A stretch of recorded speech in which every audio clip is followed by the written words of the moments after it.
शालू दुल्हन बनी अपने कमरे में सहमी सहमी और घबराई हुई सी बैठी हुई थी जब अचानक दरवाज़ा जोर से खुला। विवान गुस्से से भरा अंदर दाखिल हुआ। उसके गुस्से के कारण दिमाग की नसें तन गई थीं। उसने दरवाज़ा जोर से बंद किया, जिससे शालू घबरा गई थी। उसका दिल डर के मारे कांप उठा। शादी में तो सब ठीक था, स्टेज पर सबसे बातें कर रहा था, फिर कमरे में आते ही इसे क्या हो गया? उसका दिल धक से हुआ, हाथ पैर ठंडे पड़ गए। शालू अभी कुछ समझ भी नहीं पाई थी कि विवान ने आते ही उसका बाजू जोर से पकड़ लिया। विवान की सख्त उंगलियां शालू की नाजुक कलाई में धंस कर रह गई थीं। उसे दर्द का एहसास हो रहा था, मगर वो कुछ बोल नहीं पा रही थी। डर के मारे उसकी जान हलक में अटक गई। शादी की पहली रात उसने अपने दूल्हे से ये सब तो एक्सपेक्ट नहीं किया था। विवान सख्त गुस्से भरे शब्दों में बोला, उठो, अभी के अभी मेरे बेड से नीचे उतर जाओ। तुम जैसी काली कलूटी लड़की को मैं अपने आसपास भी देखना गवारा नहीं कर सकता। मेरे बेड पर बैठना तो बहुत बड़ी बात है। शालू बुरी तरह घबरा गई। उसके शब्दों में गुस्सा सुनकर वो हैरानी से उसे देखने लगी।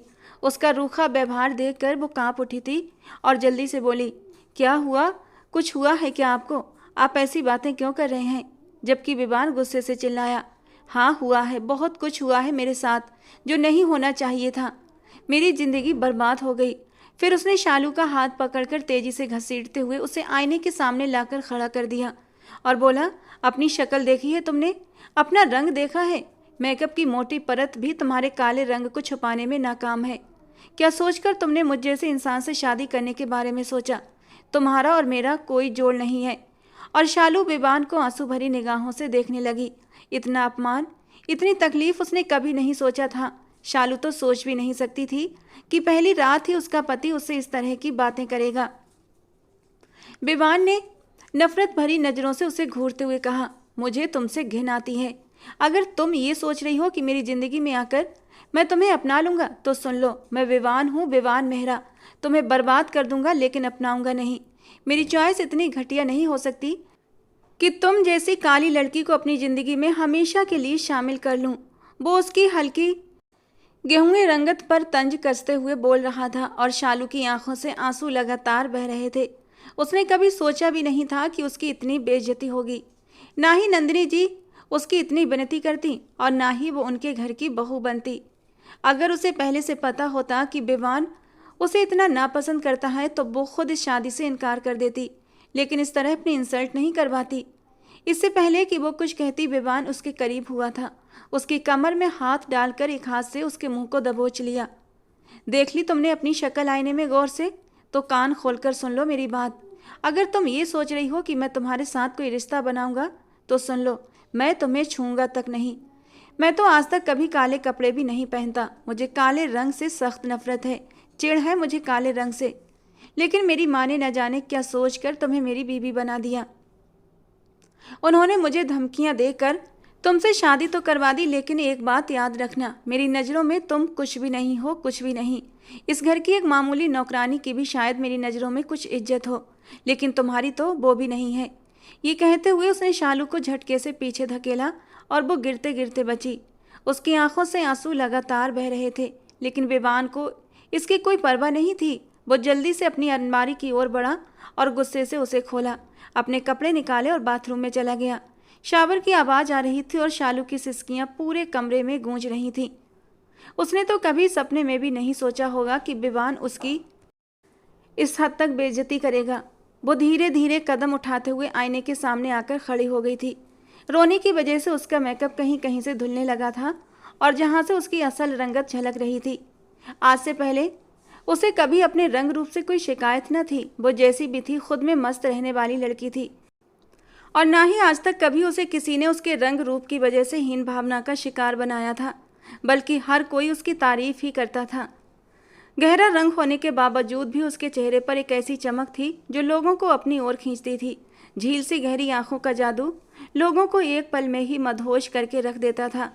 तीखे नए नक्श उसे सबसे अलग बनाते थे, लेकिन विवान को कुछ भी नजर नहीं आया था सिवाय उसकी काली रंगत के। जैसे ही विवान कमरे में वापस आया उसने शालू को रोते देखा और ठंडे शब्दों में कहा, अब ये मत सोचना कि तुम्हारे रोने का मुझ पर कोई असर होगा। चाहो तो इस कमरे से बाहर जा सकती हो। फिर वो अलमारी की ओर बढ़ा, उसका दरवाज़ा खोला और वहाँ से शराब की बोतल निकाल ली और ये देखकर तो शालू अपना रोना भी भूल चुकी थी। तो क्या ये आदमी शराब पीने का भी आदी है? वो बेहद परेशान हो गई थी। नंदिनी जी और शालू की माँ संजना जी की दोस्ती काफ़ी पुरानी थी। नंदिनी जी कई बार संजना जी के घर पर भी आ चुकी थी और उसे हमेशा ही शालू बहुत पसंद आती थी।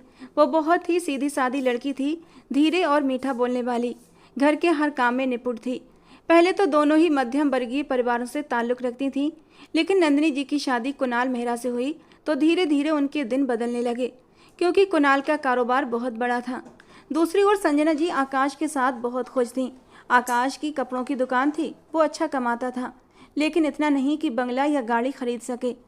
जब संजना जी ने देखा अब वो नंदिनी जी की हैसियत की नहीं रही तो मिलने से कतराने लगी थीं। लेकिन नंदिनी जी अब भी पहले की तरह उनसे प्यार करती थीं और वैसे ही मिलती जुलती थीं। वो हमेशा संजना जी से कहती, दौलत तो आने जाने वाली चीज़ है, ये मत समझना कि पैसों की वजह से मैं तुमसे दोस्ती तोड़ दूंगी। नंदिनी जी के दिमाग पर पैसों का नशा कभी नहीं चढ़ा, लेकिन विवान मेहरा के दिमाग पर जरूर चढ़ गया था। जब उसने लड़कपन से जवानी में कदम रखा और अपने घर में हर तरह के ऐशो आराम को देखा तो धीरे धीरे आवारगी में पड़ने लगा। उसके दोस्त अच्छे नहीं थे, इसलिए बहुत जल्दी ही वो शराब और सिगरेट का आदी हो गया। जब भी नंदिनी जी अपने बेटे को उसकी गलत हरकतों पर डांटती तो कुणाल मेहरा उन्हें टोक देते, तुम कौन होती हो मेरे बेटे को डांटने वाली? मेरा सारा पैसा उसी का तो है। यही वजह थी कि विवान की नज़रों में उसकी माँ की अहमियत उसके पिता से कम थी, क्योंकि उसके पिता हर ख्वाहिश पूरी करते थे और उसकी माँ उसे बुराइयों से रोकती थीं। विवान हमेशा कहता, आप कौन होती हैं मुझे रोकने वाली, जब पापा ही मुझे कुछ नहीं कहते। और नंदिनी जी अफसोस से बेटे को देखती रह जाती, जो धीरे धीरे अपने आप को ख़त्म कर रहा था। खैर, वक्त यूं ही गुजरता गया। जब विवान ने अपने पिता का कारोबार संभाल लिया तो कुणाल मेहरा अब घर पर ही रहने लगे, लेकिन अब उनकी तबीयत ठीक नहीं रहती थी। अचानक ही उन्हें दिल का ऐसा दौरा पड़ा कि वे फिर उठ ना पाए। उस वक्त नंदिनी जी की हालत बेहद ख़राब हो गई थी। संजना जी ने ही नंदिनी जी की दिलजोई की थी। जिस बंगले में वो लोग रह रहे थे वो नंदिनी जी के नाम पर था। मरने से पहले कुणाल मेहरा अपनी सारी संपत्ति नंदिनी जी के नाम कर गए थे। शायद कहीं ना कहीं उन्हें एहसास हो चुका था कि उनके जाने के बाद विवान उनकी सारी संपत्ति अय्याशियों में उड़ा देगा और वो नंदिनी जी को बेसहारा नहीं करना चाहते थे। इसलिए मरने से पहले वो नंदिनी जी का ख्याल कर गए थे और सारी जायदाद उनके नाम कर दी। और जब ये बात विवान को पता चली तो वो सदमे में आ गया था। उधर नंदिनी जी भी कुणाल मेहरा के जाने से उदास रहने लगी, इसलिए अब वो चाहती थी कि विवान की शादी कर दें। विवान इन दिनों शराब के साथ साथ रंगीन महफिलों का भी आदी हो चुका था। कई आवारा किस्म की लड़कियों से उसकी दोस्ती थी। जब नंदिनी जी ने अपने बेटे के तौर तरीके देखे तो वो चिंता में पड़ गई कि ये सारा पैसा ऐशो आराम में उड़ा देगा, जो उसके पिता ने कड़ी मेहनत से कमाया था। और इसीलिए उन्होंने सोचा कि इसकी शादी कर देनी चाहिए ताकि ये अपनी इच्छाएं अपनी पत्नी के जरिए पूरी कर सके। जब भी शादी का ख्याल आता तो नंदिनी जी की आंखों में भोली भाली शालू का चेहरा बस जाता और फिर इसीलिए उन्होंने शालू का रिश्ता संजना जी से आखिर मांग ही लिया। शालू ने विवान को कई बार देखा था, लेकिन उसकी आदतों से जानकार नहीं थी। संजना जी ने पहले इनकार कर दिया क्योंकि वे एक साधारण मध्यम वर्गीय परिवार से थीं और उनकी बेटी भी। लेकिन नंदिनी जी ने कहा, मेरे लिए क्लास का कोई फ़र्क नहीं पड़ता, मैं तुम्हारी बेटी को बहुत खुश रखूँगी। वे जानती थीं अगर विवान की शादी किसी अच्छी लड़की से हो जाए तो उसकी ज़िंदगी संवर सकती है। लेकिन जब विवान को ये बात पता चली कि उसकी माँ ने अपनी दोस्त की बेटी से उसकी शादी पक्की कर दी है तो वो गुस्से के मारे बेकाबू हो गया। उसने फ़ौरन ही शादी से इनकार कर दिया और बोला, आप कुछ भी कर लें, मैं ये शादी नहीं करूँगा। लेकिन नंदिनी जी ने उसकी एक न सुनी। उन्होंने सख्त शब्दों में कह दिया, अगर तुमने शालू से शादी न की तो एक बात याद रखना, तुम्हारे पिता की पूरी जायदाद मेरे नाम पर है। मैं तुम्हें एक पैसा भी नहीं दूंगी और घर से भी निकाल दूंगी।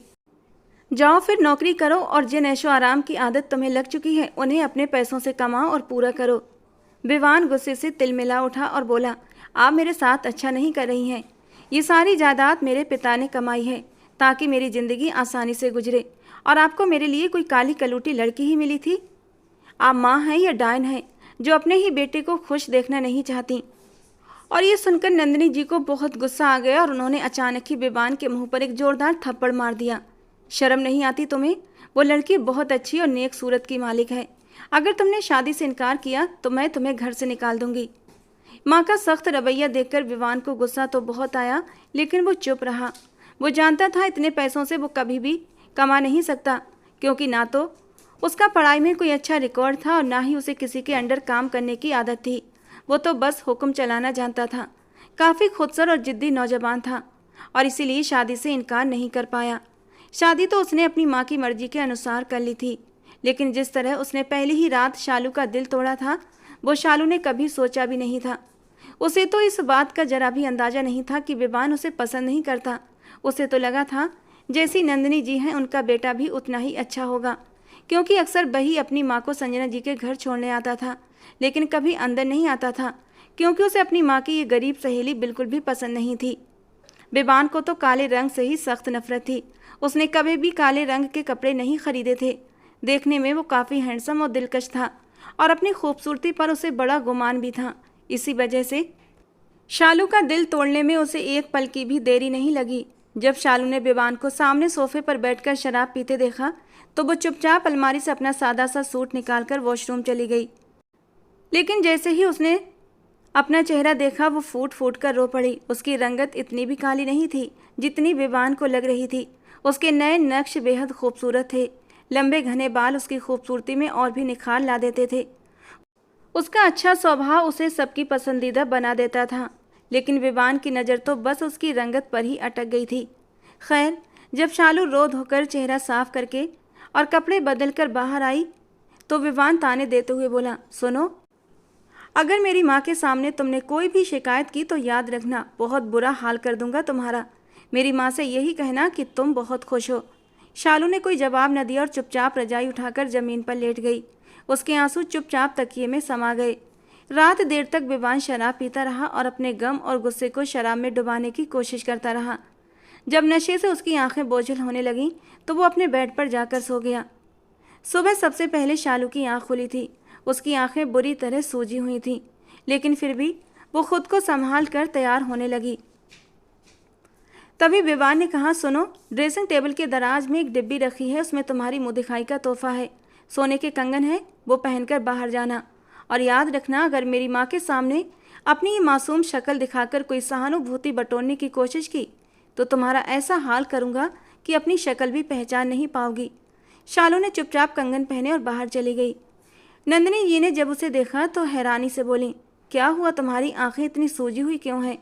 शालू ने मुस्कुराकर जवाब दिया, कुछ नहीं, बस रात देर से सोई थी, शायद इसीलिए। उसने नंदिनी जी को कुछ भी नहीं बताया। नंदिनी जी कहने लगी, विवान गुस्से का तेज है, लेकिन मैं जानती हूँ तुम्हारे अच्छे स्वभाव से वो सही राह पर आ जाएगा। मुझे माफ़ कर देना शालू, शायद मैं थोड़ी सी खुदगर्ज हो गई थी, लेकिन मुझे पूरी उम्मीद है विवान तुम्हारी ज़िंदगी में खुशियों के वो रंग भर देगा जिनकी तुम हकदार हो। उन्होंने प्यार से शालू के सर पर हाथ रखा था, लेकिन शालू ने कोई जवाब न दिया। आंखों में आने वाले आंसुओं को अंदर ही अंदर पी गई थी। वो चाहती थी नंदिनी जी को जवाब दे कि तुम जैसी माँओं को अपने बिगड़े बेटों को सुधारने के लिए हम मासूम लड़कियां ही नज़र क्यों आती हैं, जबकि तुम्हारे इन साइको आवारा बेटों के लिए डॉक्टर की ज़रूरत होती है, ना कि हम लड़कियों की। लेकिन वो कह न सकी, क्योंकि उसकी परवरिश ही कुछ ऐसी की गई थी कि बड़ों के सामने वो जबान नहीं चलाती थी। उसने नाश्ता अपनी सास के साथ ही कर लिया, क्योंकि विवान तो अभी तक सो रहा था। काफ़ी देर बाद जब वो उठा और बाहर आया तो नंदिनी जी ने कहा, ऐसा करो, कुछ दिनों के लिए बहू को कहीं घुमाने ले जाओ। नई नई शादी हुई है और यही दिन होते हैं घूमने फिरने के। जबकि विवान ने एक तीखी नज़र सामने बैठी शालू पर डाली थी। गुलाबी रंग के सूट में निखरी निखरी सी बैठी थी। रोने की वजह से आंखें भी गुलाबी हो रही थीं। कोई भी आम इंसान होता तो शालू की मासूमियत पर फिदा हो जाता, लेकिन वो विवान मेहरा था। उसने तो हमेशा अपने आसपास खूबसूरत चेहरे ही देखे थे। शालू जैसी पवित्र और मासूम हुस्न का वो आदी नहीं था। विवान की नज़रों को अपने ऊपर महसूस करके शालू ने नज़रें उठाई थीं और एक पल के लिए दोनों की नज़रों का टकराव हुआ। विवान एकदम से चौंक उठा था। शालू की वो नशीली आंखें उसके दिल में उतरने लगी थीं। आज तक उसने ऐसी खूबसूरत आंखें किसी की भी नहीं देखी थीं, लेकिन उसने जल्दी ही उसके ऊपर से नज़रें हटाई थीं। ये लड़की कभी भी उसकी पसंद नहीं हो सकती, ये सोचते हुए नफरत से उसने अपना मुंह शालू की ओर से फेर लिया था। कहने लगा, अभी ऑफिस में बहुत काम बाकी हैं, सारी ज़िंदगी पड़ी है, फिर कभी ले जाऊंगा। नंदिनी जी के सामने विवान थोड़ा तमीज़ से रहता था। वो जानता था सब कुछ माँ के हाथ में है, इसीलिए उनसे बदतमीजी नहीं करता था। लेकिन धीरे धीरे वो हर चीज़ अपने नाम करवाना चाहता था और फिर इस लड़की को अपनी ज़िंदगी से हमेशा के लिए निकालना चाहता था। जब भी शालू कमरे में आती तो वो विवान को उसके दोस्तों से बातें करते देखती रहती, लेकिन विवान को उसकी मौजूदगी की कोई परवाह नहीं थी। एक दिन जब शालू नहाकर आई तो उसने देखा उसके बालों पर विवान का तौलिया लपटा हुआ था। जैसे ही उसने तौलिया उठाया, विवान भड़क उठा और गुस्से से चिल्लाया, तुम्हारी हिम्मत कैसे हुई मेरा तौलिया इस्तेमाल करने की। ये कहते हुए वो गुस्से में उसके करीब आया था और एक झटके से उसके बालों में लिपटा हुआ तौलिया खींच लिया। बेध्यानी में शालू उसके सीने से आ टकराई थी। तौलिया विवान के हाथ में था और उसके गीले बाल कुछ उसके कंधे पर तो कुछ शालू के चेहरे पर फैल गए थे। एक पल के लिए विवान उसकी खुशबुओं में मदहोश हुआ था, लेकिन वो विवान ही क्या जो इतनी जल्दी पिघल जाए। उसने एक झटके से खुद पर काबू पाया और शालू को दूर झटका था। फिर विवान ने जमीन पर पड़े तौलिए पर सबसे पहले शराब छिड़की और उसके बाद उसमें आग लगा दी। अपनी जेब से लाइटर निकालकर उसमें आग लगा दी। ये देखकर तो शालू के होश उड़ गए थे।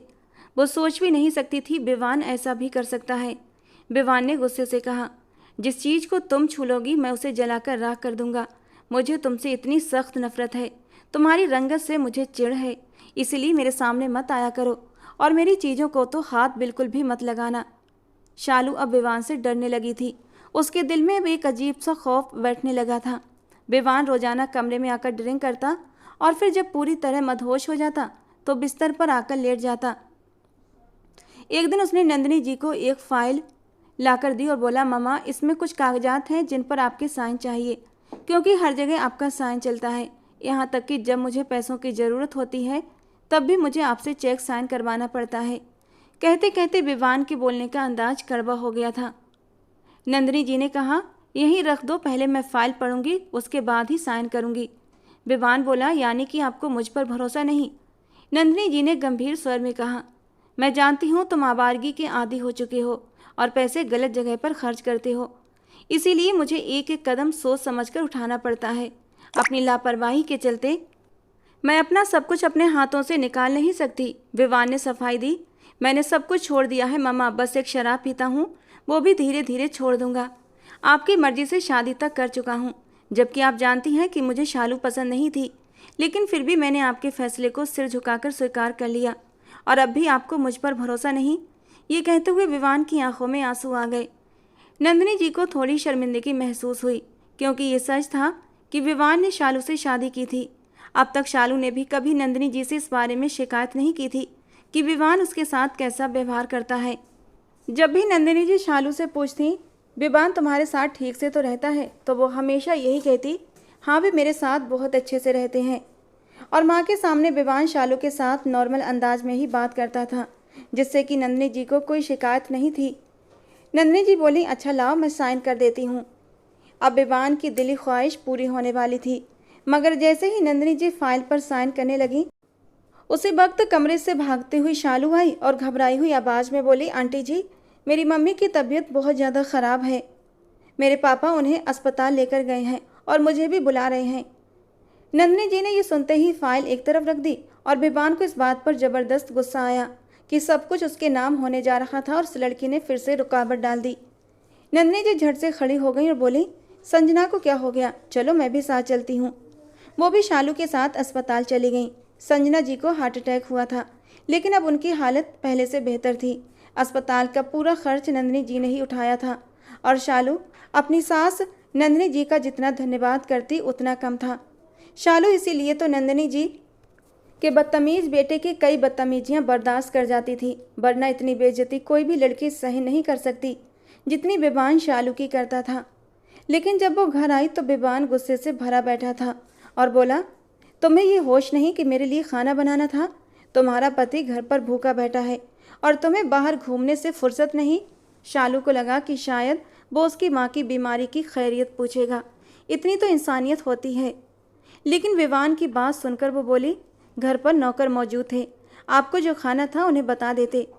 उसकी बात पर विवान गुस्से से बोला, मेरे सामने जवान मत चलाओ, वरना तुम अच्छे से जानती हो नौकरों के हाथ का खाना नहीं खाता। जाओ जाकर मेरे लिए खाना बनाओ। शालू ने जल्दी से किचन का रुख किया और खाना बनाने लगी। इस वक्त वो इस इंसान के मुंह लगकर खुद को और ज़्यादा परेशान नहीं करना चाहती थी। असल तकलीफ तो विवान को ये थी कि शालू की वजह से फाइल साइन नहीं हुई थी। फाइल तो अब भी उसकी माँ के कमरे में पड़ी थी और वो चाहता था बिना कुछ कहे नंदिनी जी उस पर साइन कर दें। जैसे ही वो डाइनिंग टेबल पर आया उसने देखा नंदिनी जी पहले से ही गुस्से में वहीं बैठी थीं और सामने फाइल भी रखी हुई थी। विवान को देखते ही उन्होंने कहा, ये फाइल ले जाओ। विवान बोला, मम्मा आपने साइन कर दिए? नंदिनी जी ने सख्त अंदाज में कहा, नहीं किए। मुझे नहीं पता था तुम जायदाद के लिए मुझे ब्लैकमेल कर रहे थे। तुम्हें मुझसे प्यार नहीं है, बस इस बंगले और अपने बाप की जायदाद से प्यार है। तुम चाहते हो कि सब कुछ अपने कब्जे में कर लो और मैं तुम्हारे आगे हाथ फैलाऊं। विवान ने सफाई देते हुए कहा, ऐसी बात नहीं है। लेकिन नंदिनी जी ने उसकी एक न सुनी और बोली, जब तक मैं जिंदा हूँ सब कुछ मेरे ही पास रहेगा, मैं तुम्हें कुछ नहीं दूंगी। विवान को लगने लगा कि इस सब की जिम्मेदार सिर्फ और सिर्फ शालू है, वरना उसकी माँ कब की इस फाइल पर साइन कर चुकी होती। खैर विवान का हर काम शालू ही करती थी। उसे किसी भी चीज़ की आदत नहीं थी।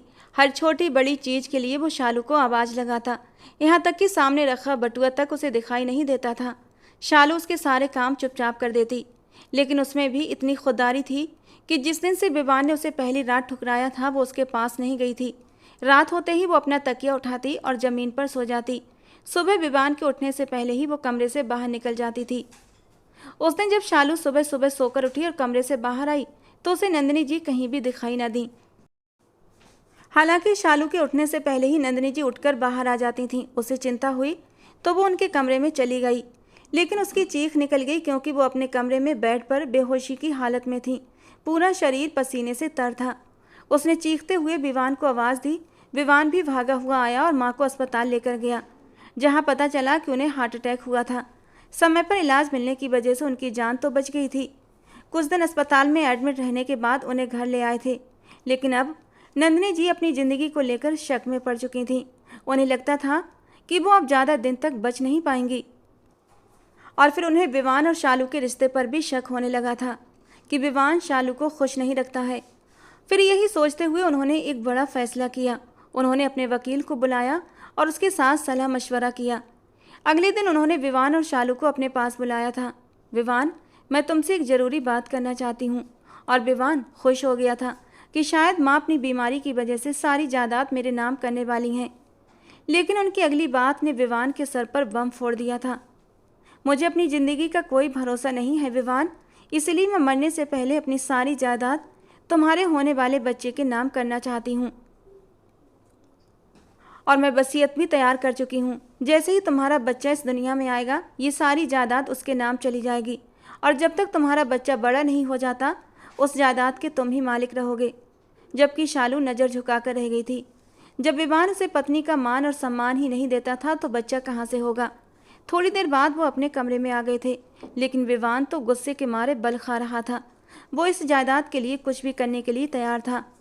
और रात को जब शालू अपना तकिया उठाकर ज़मीन पर लेटने लगी तो विवान ने उसका हाथ पकड़ लिया। उसकी आंखों में आज कुछ अलग ही रंग चमक रहे थे। हाथ छोड़े मेरा, ये क्या कर रहे हैं? कहाँ जा रही हो? यहीं बेड पर लेटो, पत्नी हो तुम मेरी।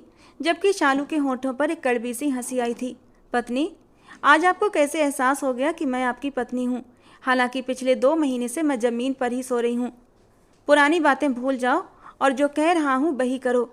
विवान ने उसे खींचते हुए अपने करीब किया था और उसकी कमर में अपने बाजू डाल दिए। फिर उसके चेहरे को अपनी उंगलियों से छूते हुए बोला, तुम एक जवान लड़की हो, तुम्हारा भी मन करता होगा अपने पति के करीब आने का, उसकी संगत पाने का, और तुम मेरी पत्नी हो तो मेरा ही ये फ़र्ज़ बनता है कि मैं तुम्हारे जज्बातों को सुकून दूँ। इसीलिए मैं तुम्हें तुम्हारे पत्नी होने का हक आज की रात तुम्हें देना चाहता हूँ। ये कहते कहते विवान ने अपने होठों से उसके नाजुक वजूद को छूना शुरू कर दिया था, जबकि शालू ने धक्का देकर उसे खुद से दूर किया था। आप मुझे बेवकूफ़ समझते हैं क्या, जो मैं आपकी चाल में आ जाऊंगी? आप मेरा एहसास करके मेरे करीब नहीं आ रहे, और ना ही आप मुझे पत्नी होने का हक और मान देना चाहते हैं, बल्कि ये सब कुछ आप सिर्फ़ और सिर्फ अपने फ़ायदे के लिए करना चाहते हैं, क्योंकि मम्मी जी ने जायदाद आपके बच्चे के नाम कर दी है और आपको अब मुझसे अपना बच्चा चाहिए। शालू के मुंह से सच्चाई सुनकर विवान गुस्से से उसकी ओर बढ़ा था। जब सब जानती और समझती हो तो फिर विरोध किस बात का? मुझे ये जायदाद चाहिए और इसके लिए मैं कुछ भी करूँगा। और तुम किस हक से मुझे खुद से दूर कर रही हो? पति हूँ तुम्हारा, तुम्हारे साथ रिश्ता बनाना मेरा हक है। ये कहते कहते उसने शालू को अपनी बाहों में भर लिया था और जैसे ही विवान के हाथों ने शालू के डोरियों को खोला था, शालू ने उसके मुंह पर एक जोरदार थप्पड़ मारा था और उसे दूर धक्का दे दिया। खबरदार, जो मेरे करीब भी आने की कोशिश की। मुझे भीख में दिए हुए तुम्हारी संगत के पल नहीं चाहिए। अगर इस रिश्ते को निभाना चाहते हो तो पूरे दिल से निभाओ, वरना मैं मम्मी जी को जाकर सब कुछ सच सच बता दूंगी और फिर ये सारी जायदाद ट्रस्ट में चली जाएगी। फिर हाथ मलते रह जाना। ये कहकर वो गुस्से से सुलगती हुई कमरे से बाहर चली आई थी, जबकि विवान अपने गाल पर हाथ रखे हैरान और परेशान था। वो तो कुछ बोल ही नहीं पाया था। वो तो इस लड़की को छुई मुई, डरपोक और नाजुक सी लड़की समझता था, लेकिन ये तो तेज तूफान निकली थी। छोड़ूंगा नहीं मैं तुम्हें, विवान गुस्से से बल खाकर रह गया था, लेकिन वो मजबूर था, कुछ भी नहीं कर सकता था। और फिर उस रात के बाद विवान ने उसके करीब आने की कोशिश नहीं की थी और शालू ने भी सुख का सांस लिया था। लेकिन एक रात जब विवान घर लौटा तो उसकी हालत अजीब हो रही थी। वो इतना नशे में था कि उसके कदम जमीन पर जम नहीं रहे थे। लड़खड़ाते हुए उसने कमरे का दरवाज़ा खोला। उसी वक्त शालू कमरे से बाहर जा रही थी। वो पानी पीने के लिए निकली थी। जैसे ही उसने दरवाज़ा खोला, विवान लड़खड़ाते हुए उस पर गिरने लगा। अगर शालू से सहारा न देती तो वो जरूर ज़मीन पर गिर जाता, लेकिन शालू का कंधा पाकर उसने अपना आधा वजन उस पर डाल दिया था, जबकि वो नशे की हालत में बोल भी रहा था, ए लड़की, दूर हटो मुझसे, अब क्यों मेरे करीब आ रही हो? उस दिन तो बहुत नखरे दिखा रही थी। ये कहकर उसने शालू को खुद से दूर हटाया था, लेकिन फिर दोबारा से उसकी बाहों में झूल गया। शालू मुश्किल से ही उसे संभाल पा रही थी। विवान के करीब आते ही उसे एहसास हो चुका था, न सिर्फ विवान ने बहुत ज़्यादा पी रखी है, बल्कि उसे तेज बुखार भी है। बड़ी मुश्किल से ही शालू उसे बेड तक लेकर आई थी और लिटा दिया। फिर उसने उसके जूते उतारे, मोजे निकाले और एक तरफ रख दिए। शराब के नशे में ही विवान ने शालू से कहा, पानी। शालू कमरे से बाहर गई, पहले खुद पानी पिया, फिर पानी का गिलास लेकर आई और बोली, विवान पानी पी लीजिए। लेकिन विवान से उठा नहीं जा रहा था।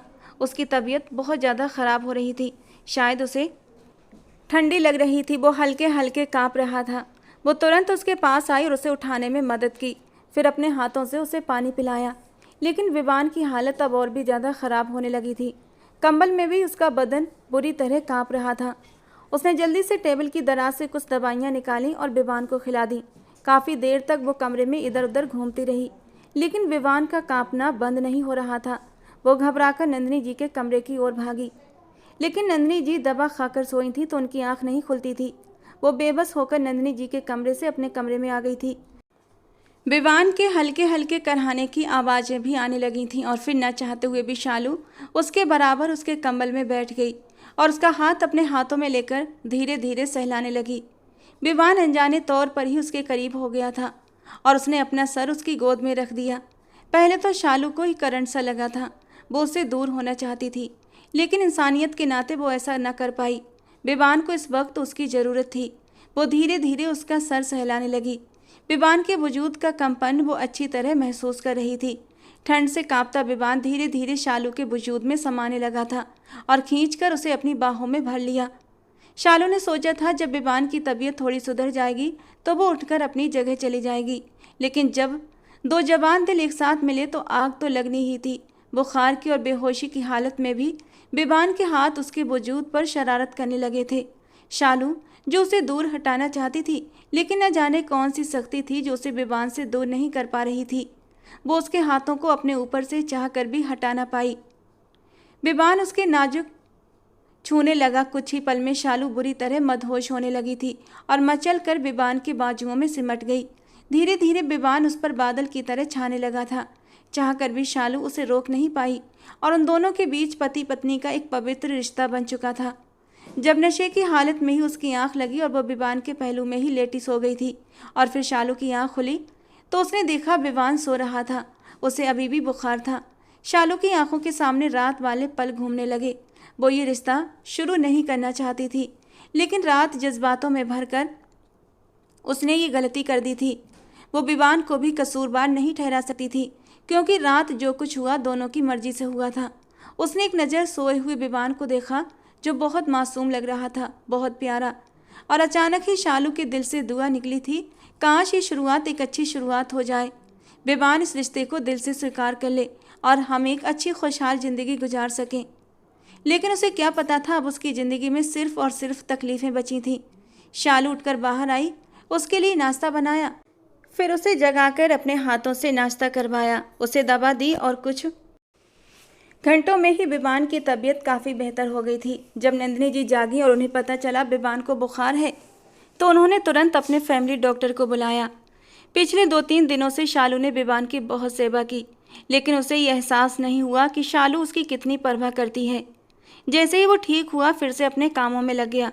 शालू को लगा था कि शायद विवान को सब कुछ याद होगा, जो कुछ भी हुआ था। वो विवान के चेहरे पर, उसकी आंखों में कुछ तलाशने की कोशिश करती, लेकिन वहाँ वहीं ठंडे से भाव होते जो उसे अंदर तक जमा कर रख देते थे।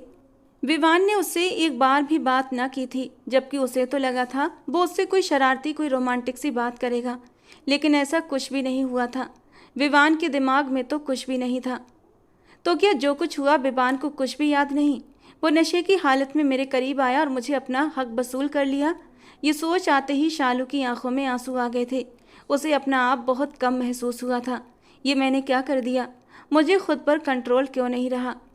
इन्हीं दिनों विवान को अपने ऑफिस की सेक्रेटरी रिहा पसंद आ गई थी। रिहा बिल्कुल वैसी ही थी जैसी विवान चाहता था। वो पूरी तरह रिहा के इश्क में डूबने लगा था। रिहा के हुस्न का जादू विवान के दिलो दिमाग पर सवार हो चुका था। वो बेहद खूबसूरत थी और विवान उस पर खूब पैसा लुटाता था, लेकिन रिहा लालची टाइप की लड़की थी। एक दिन उसने कहा, मैं आपसे शादी करना चाहती हूँ, प्लीज़ मुझे अपना लीजिए। अब तो हमारे आसपास के लोग हमारे रिश्ते पर सवाल उठाने लगे हैं। विवान ने जवाब दिया, बस जैसे ही जायदाद मेरे नाम हो जाएगी, मैं अपनी बीवी को छोड़ दूंगा और तुमसे शादी कर लूँगा। पैसे के लालच में रिहा विवान की बीवी बनने के ख्वाब देखने लगी। जब नंदिनी जी को अपने बेटे की करतूतों का पता चला, तो उन्होंने उसे डांटते हुए कहा, अगर तुम अपनी हरकतों से बाज नहीं आए तो मैं तुम्हें घर से निकाल दूंगी। विवान गुस्से में बोला, आपको मुझसे ज़्यादा उस लड़की की फिक्र है। वो आपको मेरे खिलाफ भड़काती रहती है और आप उसे कुछ नहीं कहती, बस मुझे ही धमकाती रहती हैं। अब घर में रोज़ रोज़ झगड़े बढ़ने लगे थे। नंदिनी जी अब तब तक जागती रहती जब तक विवान घर नहीं आ जाता था, लेकिन विवान को अब इस बात की कोई परवाह नहीं थी, क्योंकि उसने ऑफिस के सारे काम अपने हाथों में ले लिए थे। नंदिनी जी के पास अब ऑफिस के मामलों में कोई अधिकार नहीं बचा था। विवान चाहता था कि वो एक छोटा सा प्लॉट खरीदे और रिहा से शादी कर ले, लेकिन उसे ये भी पता था कि उसकी माँ उसे ये कभी भी करने नहीं देंगी। एक दिन जब विवान ऑफिस आया तो उसने देखा रिहा रो रही थी। ये देखकर उसकी जान पर बन आई। उसने घबराकर पूछा, क्या हुआ रिहा, तुम रो क्यों रही हो? रिहा ने आंसू पोंछते हुए कहा, अब मेरे लिए रिश्ते आने लगे हैं। अगर तुमने मुझसे शादी नहीं की तो मैं अपनी जान ले लूँगी, क्योंकि मैं किसी और की नहीं हो सकती। मैं तुमसे प्यार करती हूँ। विवान ने उसे दिलासा देते हुए कहा, तुम बेफिक्र हो जाओ रिहा, मैं बहुत जल्दी तुमसे शादी कर लूँगा, लेकिन अभी मेरे पास ज़्यादा कुछ नहीं है। पहले मैं अपना एक फ्लैट खरीदूँगा, फिर तुम्हें वहाँ रखूँगा। और ये सुनकर रिहा बहुत ज़्यादा खुश हो गई थी। अब तो विवान पूरी तरह उसकी मोहब्बत में डूब चुका था, लेकिन विवान को यह भी डर था कहीं रिहा की शादी किसी और से न हो जाए। इसी डर में उसने फिर से नंदिनी जी को धोखे में रखकर सारी जायदाद के कागजात पर साइन करवा लिए। अब कुछ ही दिनों में सब कुछ विवान के नाम हो चुका था और अब वो अपनी मनमर्जी का मालिक था। रिहा पर खूब पैसा लुटाता था। शालू ही सब कुछ देखती थी और अंदर ही अंदर कुढ़ती रहती। इसी बीच 1 महीना बीत गया और शालू की तबीयत खराब रहने लगी। नंदिनी जी उसे डॉक्टर के पास ले गईं और डॉक्टर ने जो खुशखबरी सुनाई उसे सुनकर वो बेहद खुश हो गई थी। उन्हीं दिनों रिहा एक मिठाई का डिब्बा लेकर विवान के पास आई और बोली, मेरा रिश्ता पक्का हो गया है, खुशियाँ मनाओ कि अब तुम्हारा मुझसे पीछा छूट गया। जबकि ये सुनकर विवान के होश उड़ गए।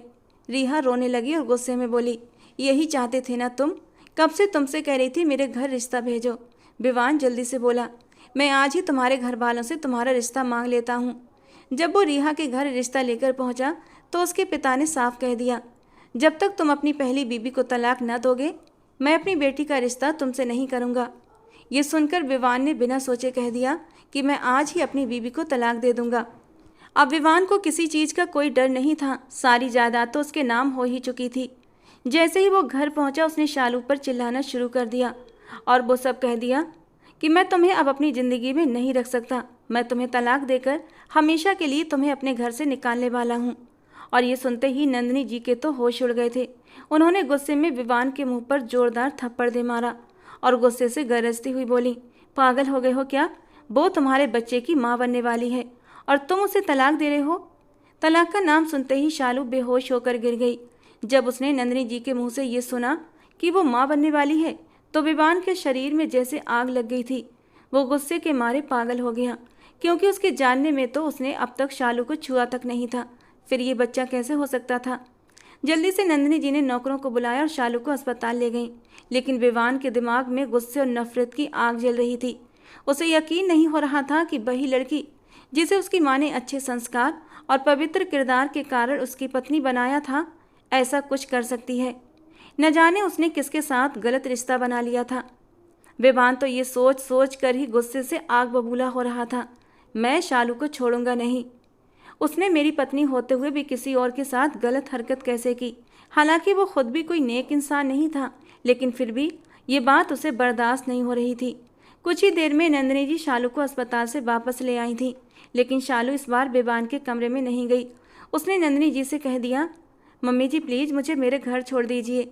नंदिनी जी ने उसे समझाने की कोशिश की।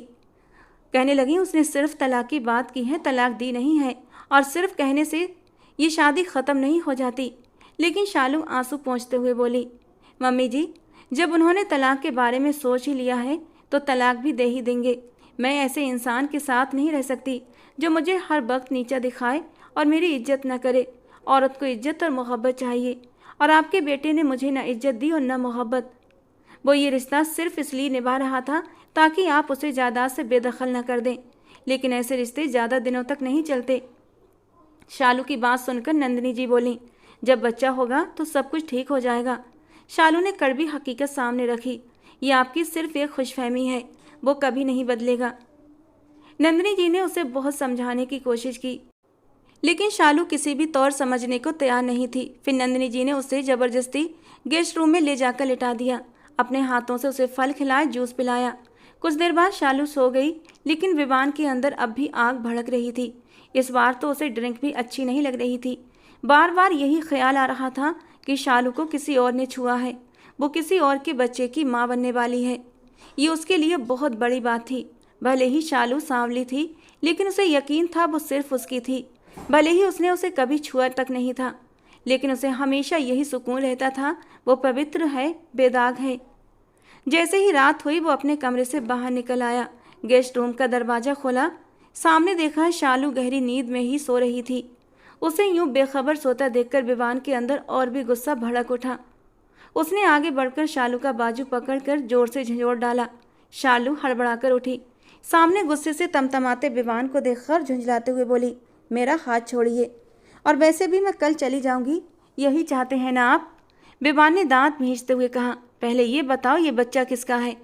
शालू ने नजरें झुका ली और बोली, आपको क्या लगता है? शालू का सवाल करना विवान के गुस्से को और भी बढ़ा चुका था। वो गुस्से के मारे चीख कर बोला, जो पूछ रहा हूँ उसका जवाब दो, ये बच्चा किसका है?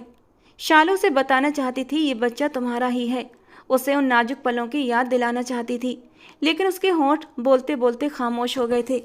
इस पत्थर दिल इंसान से अपना सर फोड़ने का कोई फ़ायदा नहीं था। शालू ठंडे लहजे में बोली, किसी का भी हो, इससे आपको क्या? आपने कौन सा मेरे साथ ज़िंदगी गुजारनी थी? आपने तो मुझे वैसे ही छोड़ देना था। तो आपको कोई फ़र्क नहीं पड़ना चाहिए कि मेरी ज़िंदगी में कौन है और कौन नहीं? विवान का खून खौल उठा। वो तो कुछ और सुनना चाहता था, लेकिन शालू कुछ भी बताने को तैयार नहीं थी।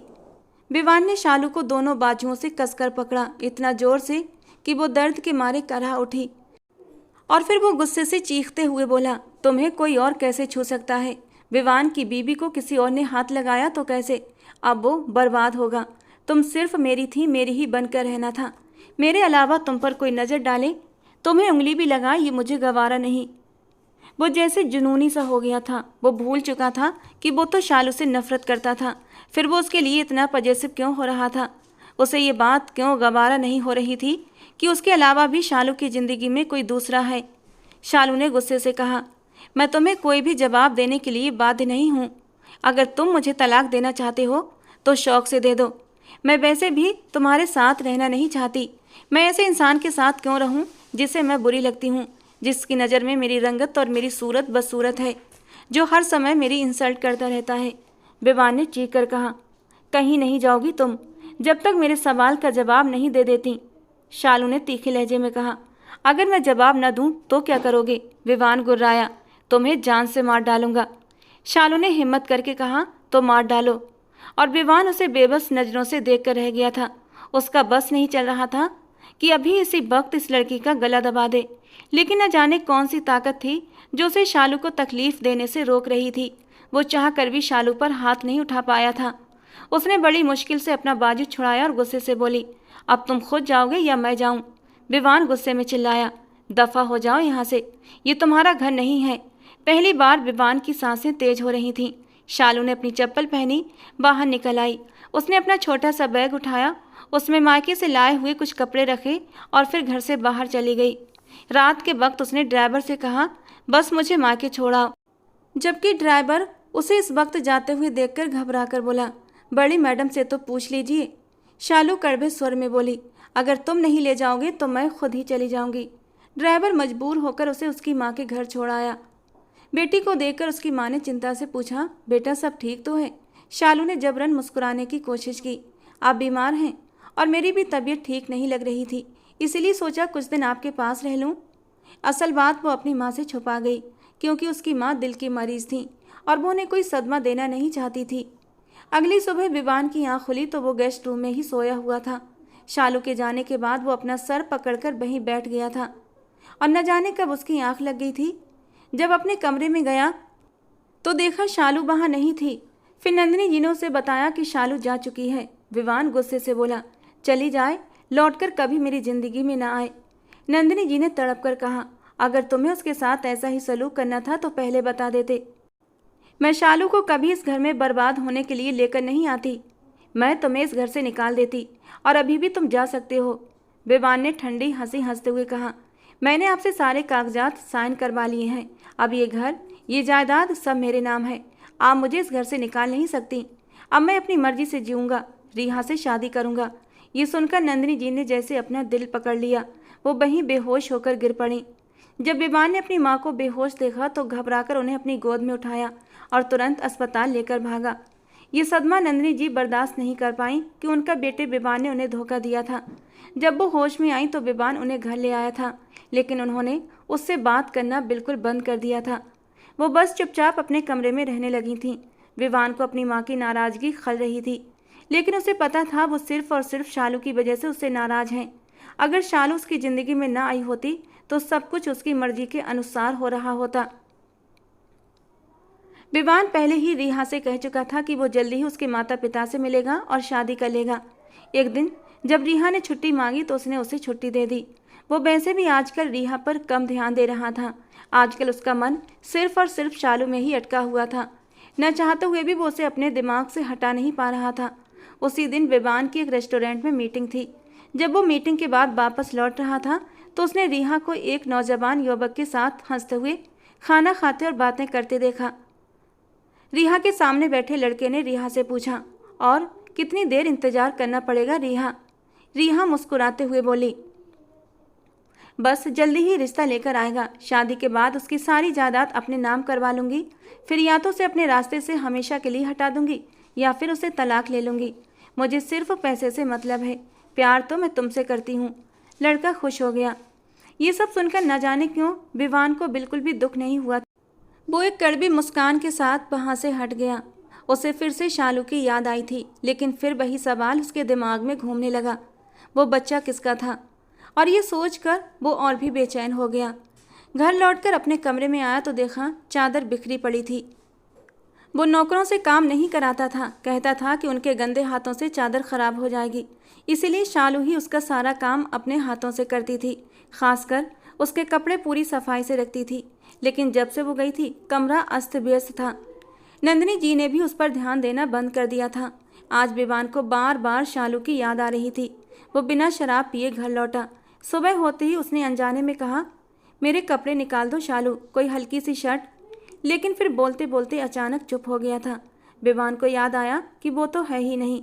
जिससे वो कह रहा था, जिस पर हक जताकर बिना किसी झिझक के काम करवाता था, जिस पर हक जताकर उसे दिन रात बेइज्जत करता था।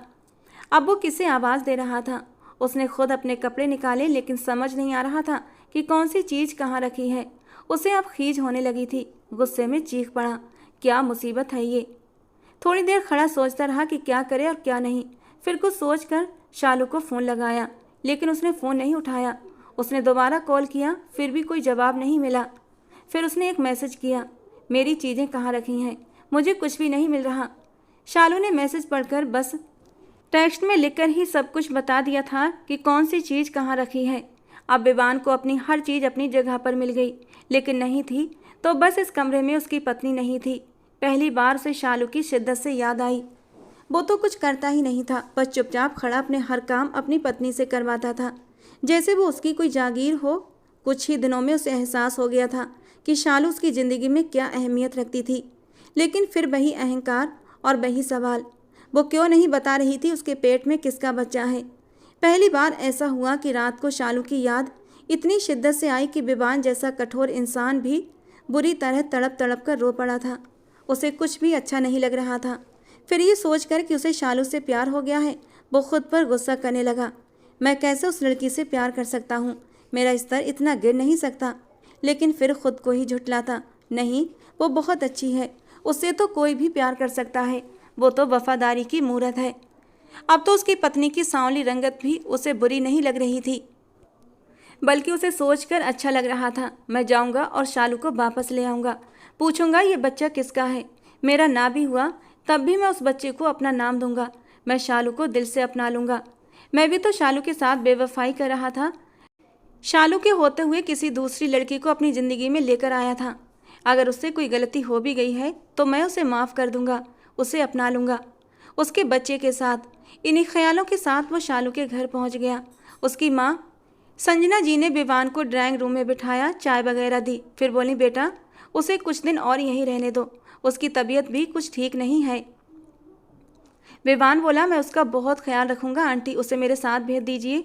लेकिन शालू ने जाने से साफ इनकार कर दिया। उसने कह दिया, माँ मैं इनके साथ कहीं नहीं जाऊंगी, आप इनसे कह दें कि ये यहाँ से जा सकते हैं। शालू के ठंडे और सपाट लहजे को सुनकर विवान फिर से गुस्से में आ गया। मैं कुछ सुनना नहीं चाहता, जाओ जाकर तैयार हो जाओ, मैं तुम्हारा इंतजार कर रहा हूँ, मेरे साथ घर वापस चलो। शालू बोली, आपको सुनाई नहीं देता? तलाक की बात तो आप कर ही चुके हैं।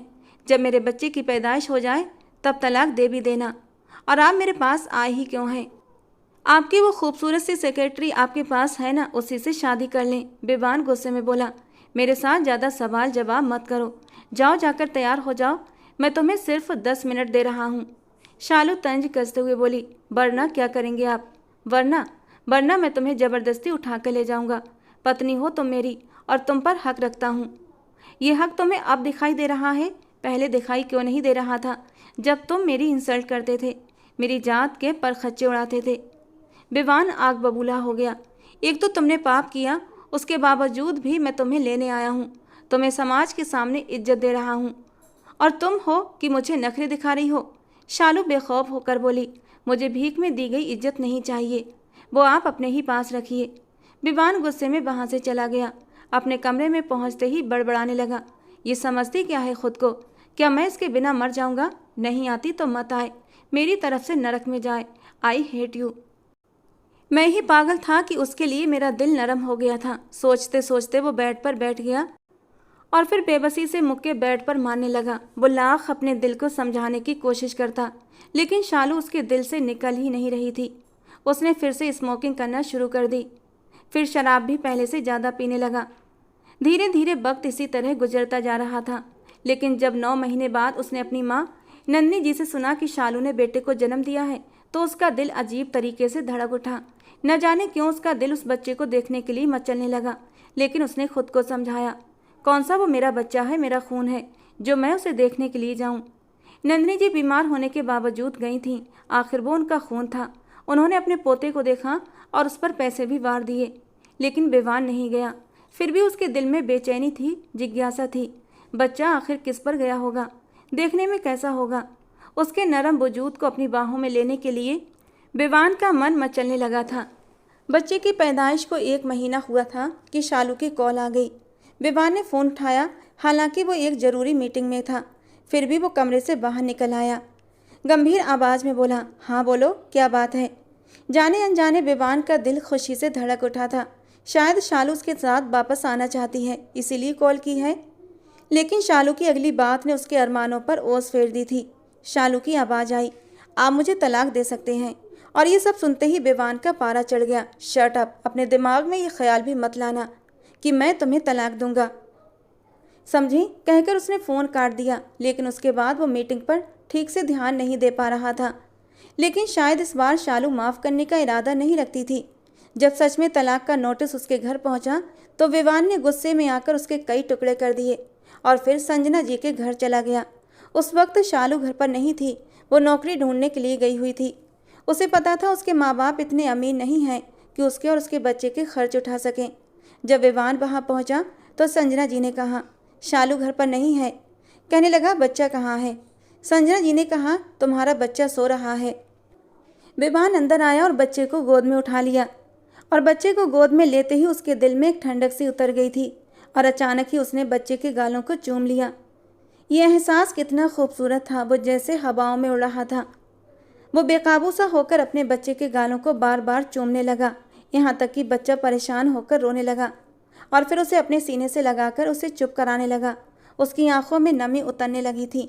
न जाने कैसा एहसास था जो उसे अंदर ही अंदर गुदगुदाया जा रहा था। कुछ तो कनेक्शन है मेरा इस बच्चे के साथ, वरना इसे देखकर मेरा दिल यूं न तड़पता। वो बच्चे को लेकर जाने लगा कि तभी संजना जी ने उसे रोक लिया। कहाँ जा रहे हो, छोटा सा बच्चा है, अपनी माँ के बिना नहीं रह सकता। वो ठंडे लहजे में बोला, अगर माँ को मोहब्बत है तो मेरे घर के दरवाजे खुले हैं। कुछ सोचकर वो सीधे हॉस्पिटल गया और डीएनए टेस्ट करवाया, वो भी अर्जेंट। उसके बाद बच्चे को लेकर घर आ गया। कुछ ही देर बाद शालू का फ़ोन आ गया। विवान ने फ़ोन उठाया तो शालू गुस्से में बोली, ये क्या बदतमीजी है, मेरा बच्चा क्यों लिया आपने? आपको तो मेरे किरदार पर शक था ना, तो फिर बच्चे को क्यों ले गए? विवान ने ठंडे लहजे में कहा, घर आ सकती हो, मैंने तुम्हें मना नहीं किया है। शालू ने बिना झिझके जवाब दिया, नहीं आना मुझे, मैं सारी ज़िंदगी अपने किरदार की गवाही नहीं दे सकती। और अपनी जिद्दी बीवी की जिद देखकर उसके लबों पर हल्की सी मुस्कान आई थी। बहुत जिद्दी हो तुम, लेकिन मैं भी कम जिद्दी नहीं हूँ। रिपोर्ट आते ही विवान जान चुका था कि बच्चा उसी का है और ये सोचकर उसके दिल के सारे शक खत्म हो चुके थे। उसने अपने बेटे को अपनी बाहों में भर लिया था। ये मेरा बेटा है, मेरा खून, तभी तो मेरा दिल इसके लिए तड़पता था। इसे गोद में लेते ही मन में गुदगुदी सी होती थी। वो अपने बेटे को चूम रहा था, प्यार कर रहा था, जो बिल्कुल उसी की तरह दिखता था। शालू ने भी सोच लिया था कि वो नहीं जाएगी, वो देखेगी कि आखिर विवान बच्चे को कैसे संभालता है। एक ही दिन में उसकी चीखें निकल जाएंगी। लेकिन फिर उसकी ममता तड़पने लगी। वो सोचने लगी कि वो इंसान अब भी बेरहम और बेजान है। छोटा सा बच्चा था, जब उसने उसकी माँ का एहसास नहीं किया तो इस छोटे से बच्चे के साथ क्यों करेगा। रोते रोते शालू वापस आ गई। नंदिनी जी अपने कमरे में ही रहती थीं, विवान के इस कदम से बेखबर। विवान ने पहली बार अपने बेटे को फीडर पिलाया था, उसका डायपर भी चेंज किया था और फिर उसे सीने से लगाकर सुला भी चुका था। और अब इंतजार में था कि शालू जरूर आएगी। उसकी नज़रें शालू के इंतजार में बाहर टिकी हुई थीं। शालू सीधे कमरे में आई थी। बेटे को सोते हुए पाया तो उसकी तरफ लपकने लगी, लेकिन बीच में वो पत्थर दिल इंसान खड़ा था। वो सख्त लहजे में बोला, पहले मुझसे बात करो। शालू तड़प कर बोली, मुझे अब तुमसे कोई बात नहीं करनी, मेरा बच्चा मुझे दे दो। वैसे भी तुम्हारे हिसाब से तो वो तुम्हारा बच्चा नहीं है। लेकिन विवान पहले ही अपने बेटे को बाहों में भर चुका था। शालू बुरी तरह घबरा गई। विवान बोला, मेरा ही है, मेरा खून है। शराब पीने की वजह से पता नहीं मैंने तुम्हारे साथ क्या कर दिया, तुम्हें मुझे बताना चाहिए था। शालू कड़वे लहजे में बोली, ताकि तुम खुद को भी आग लगा लेते, क्योंकि जो चीज़ मुझसे टच हो जाती थी उस चीज़ से तुम्हें नफरत हो जाती थी और मैं नहीं चाहती थी मेरी वजह से तुम खुद को नुकसान पहुंचाओ। विवान हौले से मुस्कुराया, इतनी फिक्र है मेरी तो यहीं रह जाओ ना, मैं तुम्हें कुछ नहीं कहूँगा। तुम्हारी जुदाई ने मुझे बदल दिया है। शालू ने आंसू पोंछे और तंज भरी आवाज़ में बोली, मुझे छोड़ दो विवान, मैं काली कलूटी हूँ, मेरे साथ रहकर तुम भी मैले हो जाओगे। लेकिन आज उसके ये आंसू विवान को झुलसा रहे थे। उसने आगे बढ़कर शालू को एक हाथ से अपने करीब कर लिया, एक हाथ में वो अब भी अपने बच्चे को थामे हुए था और फिर शालू के माथे पर नरमी से प्यार भरा किस दे दिया। और उसे अपने सीने से लगा लिया। फिर धीमे स्वर में बोला, मैं बेवकूफ़ था जो तुम्हें पहचान नहीं पाया। आज तुम्हें देखने का मेरा नज़रिया बदल चुका है। मेरी नज़रों से देखो तो तुमसे ज़्यादा हसीन मेरे लिए इस दुनिया में कोई दूसरी औरत नहीं है। मैं तुमसे प्यार करने लगा हूँ क्योंकि तुम मेरी पत्नी हो, सिर्फ मेरी हो, किसी और की नहीं हो सकती। शालू तड़प उठी। मैं काली हूँ, मेरा बच्चा भी काला है। बेबान मुस्कुराया। खुशकिस्मत है हमारा बच्चा जो रंग अपनी माँ का चुराया और नए नक्श अपने पापा के। देखो ना कितना खुश है हम दोनों को एक साथ देखकर। मुझे अब काले रंग से मोहब्बत हो गई है। काला रंग अब मुझे खूबसूरत लगने लगा है। शालू बार बार खुद को उसकी पकड़ से छुड़ाने की कोशिश कर रही थी, लेकिन बेबान की पकड़ और भी मजबूत हो चुकी थी। वो उसकी आंखों में देखने लगा। वहाँ उसे अपना ही चेहरा नजर आ रहा था। शालू जब पूरी तरह बेबस हो गई तो उसे की सीने से लगकर फूट फूट कर रोने लगी। उसकी आवाज़ रुंध गई थी। तुम बहुत बुरे हो, मुझे तुमसे नफरत है। बेबान ने हल्की हंसी के साथ कहा, और मैं तुमसे मोहब्बत करता हूँ। शालू ने सिसकते हुए कहा, जब तुम्हें गुस्सा आएगा फिर तुम मुझे छोड़ दोगे? बेबान ने कहा, नहीं छोड़ सकता, तुम मेरे अंदर बसने लगी हो। कैसे यकीन दिलाऊं तुम्हें? शालू ने भीगी आवाज़ में कहा, प्लीज़ तुम शराब पीना छोड़ दो। बेबान मुस्कुराया, छोड़ दूंगा। शालू ने फिर कहा, वादा करो किसी गैर औरत के पास नहीं जाओगे। बेबान ने उसकी आंखों में झांकते हुए कहा, तुम पास रहना, मैं कहीं नहीं जाऊंगा। और तुम भी वादा करो मुझे कभी छोड़कर नहीं जाओगी। तुम्हारे बिना तो मुझे खुद अपना आप अजनबी लगने लगता है। वादा करो शालू कि तुम कभी मुझे छोड़कर नहीं जाओगी। शालू ने भी दिल से वादा किया और बेबान ने भी। सुबह हुई तो नंदिनी जी भी उठ चुकी थीं, और जब उन्होंने शालू को अपने कमरे से निकलते देखा तो वो हैरान रह गई थीं। और फिर शालू के चेहरे पर फैले शर्म के रंगों को देखकर वो सब कुछ समझ चुकी थीं कि आज उनके बेटे ने मोहब्बत से उनकी बहू को समेट लिया था। और शालू के चेहरे पर ये मोहब्बत के रंग थे जो निखर कर उसे और भी खूबसूरत बना रहे थे। आज वो बहुत खुश थीं क्योंकि बहू भी वापस आ गई थी और बेटा भी सुधर चुका था। अगर पत्नी अच्छी हो तो पति अपनी बुरी आदतें भी छोड़ देता है। और रही बात रंग रूप की, तो ये कभी भी मायने नहीं रखता। रंग और रूप को अपनी ज़िंदगी में दीवार मत बनाओ, नहीं तो ज़िंदगी खुद ही बेरंग हो जाएगी। दोस्तों, आज की हमारी कहानी कैसी लगी कमेंट बॉक्स में ज़रूर बताना। पसंद आई हो तो प्लीज़ लाइक करना। रोज़ एक नई और रोमांटिक कहानी सुनने के लिए हमारे चैनल को सब्सक्राइब करना। मिलते हैं दोस्तों अगली कहानी में।